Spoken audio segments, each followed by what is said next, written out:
आज हम आपको बताने जा रहे हैं तारक मेहता का उल्टा चश्मा सीरियल के लॉकडाउन के बाद शुरू होने वाले पहले एपिसोड के बारे में।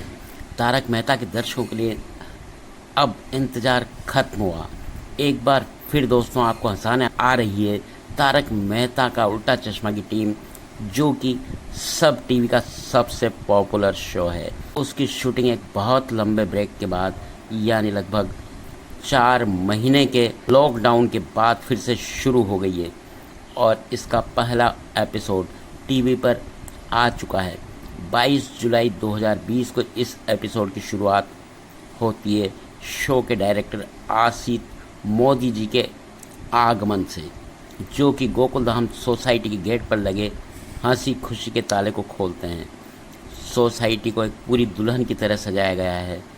सोसाइटी में नाच गाना तथा पुराने एपिसोड की कुछ झलक पुरानी यादों को ताज़ा करने के लिए दिखाई जाती है। स्टोरी की शुरुआत होती है जेठालाल से, जो अपनी बालकनी में सूर्य देव को जल अर्पण कर रहे होते हैं और अपनी बालकनी में आकर वो बबीता जी की बालकनी की ओर न देखें तो ऐसा तो संभव ही नहीं। बबीता जी अपनी बालकनी में किसी से फ़ोन पर बात कर रही है। जेठालाल सोचते हैं कि बबीता जी की बात खत्म होने तक वो वेट करें।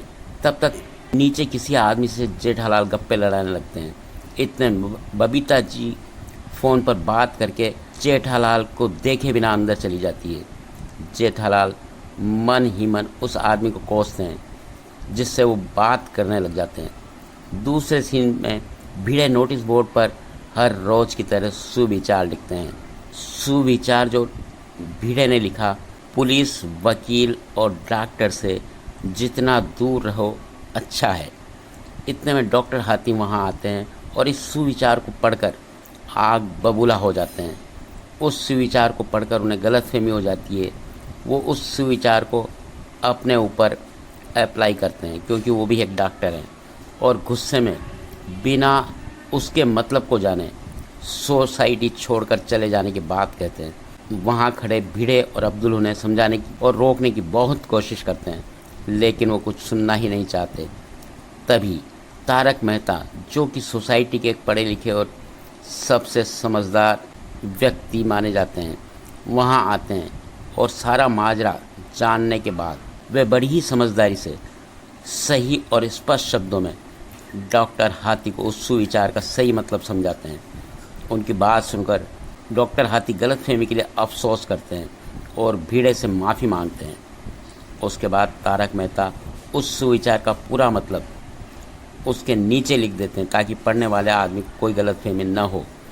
अक्सर गलतफहमियों की वजह से अच्छे रिश्तों में दरार पड़ जाती है, इसलिए पहले सामने वाले की बात को ध्यान से समझें, उस बात के पीछे उसके मंतव्य को समझें, तब जाकर अपनी राय दें।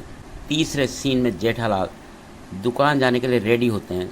गाना गुनगुनाते हुए अपने कमरे से बाहर आते हैं तो बापूजी भी उनके साथ गाते हुए शामिल हो जाते हैं। उधर चालू पांडे किसी काम के लिए जेठालाल का नंबर ढूंढ रहे हैं और जेठालाल के पास किसी स्कीम के लिए बार बार किसी पांडे की सेक्रेटरी का फ़ोन आता है। यहाँ से शुरू होने वाला है जेठालाल की नई परेशानी, क्योंकि उनकी किस्मत उनके साथ हमेशा अजीबगरीब खेल खेलती रहती है। चालू पांडे जी किस वजह से जेठालाल का नंबर ढूंढ रहे हैं, ये तो आपको अगला एपिसोड देखकर ही पता चलेगा। लेकिन इस एपिसोड में आप हंसे बिना नहीं रह सकेंगे, इसलिए देखते रहिए, हंसते रहिए तारक मेहता का उल्टा चश्मा।